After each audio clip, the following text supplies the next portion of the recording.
The festive mood was an unpleasant encounter. The PSP team were followed by people dressed in white who were later identified as PAP volunteers. They followed the PSP volunteers wherever they go, constantly taking photos and videos. For what purpose? Is it to intimidate our volunteers or the residents they were engaging? We do not know. This is not the first time we had encountered unpleasantness in Bukit Gombak.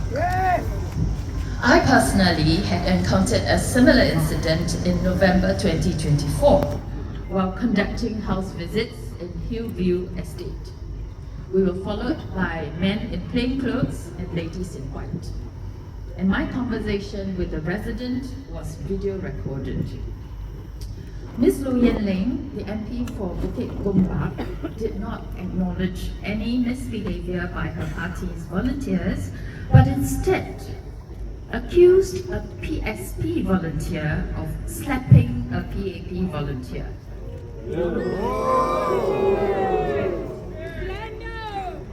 Dr. Tan had responded back then that such allegations must be thoroughly investigated by the police in order to ascertain the truth. Ms. Lo Yen Ling agreed. It has been more than 3 months since the incident. We understand that the police have finished investigating the issue and the matter is now with the Attorney General's Chambers, or AGC. We would like to call on the government to release the outcome of the investigation.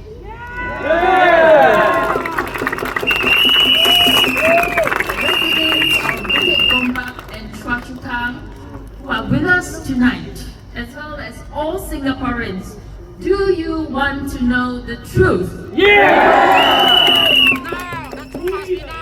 If the accusation that a PSP member has slapped a PAP volunteer is baseless, do you agree that an apology is due to the poor fella who is falsely accused of assault? Yeah! This is only fair, and it is the standard we expect of our political leaders. Do you agree? Yeah!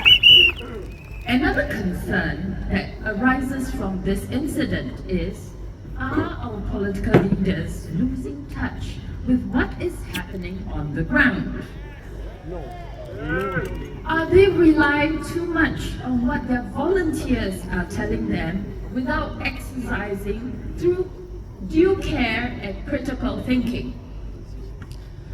Speaking about the truth, we were shocked that after DPM Gun announced on 14th April that he is heading the CCK GRC team, we realized on nomination day that he's actually contesting in Pongo.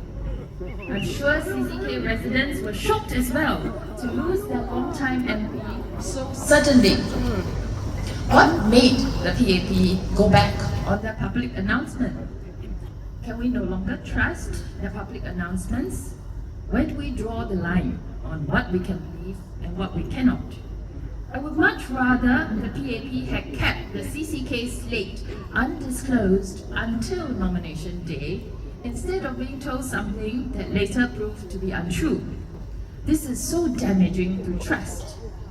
Now, Minister Ong Ye Kung said that we need to be upfront with voters. I totally agree. PAP should practice what he is preaching. 行动党的志愿者发生了一些冲突，当时我们前进党的团队正兴致勃勃地进行走访，向居民问候与拜年。然而，一些身穿白衣的人紧跟着我们前进党的团员，还不停地拍照和录像。后来确认这些人是行动党的志愿者。他们的目的是什么呢？是为了恐吓我们的志愿者，还是他们所接触的居民呢？我们不得而知。遗憾的是，这并不是我们第一次遇到这样的事件。去年11月，我本人在山景道进行家访的的时候，也遇到过类似事件。当时我们被便衣男子和白衣女子跟踪，我与一位居民的谈话也被录了下来。事件发生后，五级干波的单选区的国会议员刘艳玲女士没有承认行动党的志愿者有任何不当行为，反过来指控前进党的志愿者掌掴行动党的志愿者。陈清武医生当时回应说，这类指控必须由警方进行彻底调查，以查明真相。刘艳玲女士当时也承诺会为警方提供一切协助。事件已经过去3个多月了，据我们了解，警方已经调查完毕，交由检察署处理。我们呼吁政府公开调查结果。如果前进党志愿者掌掴行动的志愿者的指控是毫无根据的，他应该向被冤枉的人道个歉，这样才公平，对不对？对。此次事件引发的另一个担忧是，我们的政治领导人是不是和基层脱节了？他们是否过于信赖志愿者的说法，而失去了应有的谨慎和判断呢？